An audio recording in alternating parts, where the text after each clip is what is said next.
Bom dia com Jesus.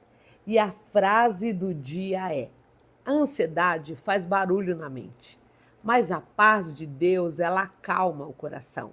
A palavra diz: não andeis ansiosos por coisa alguma. Quando você ora, Deus guarda a sua mente e guarda o seu coração.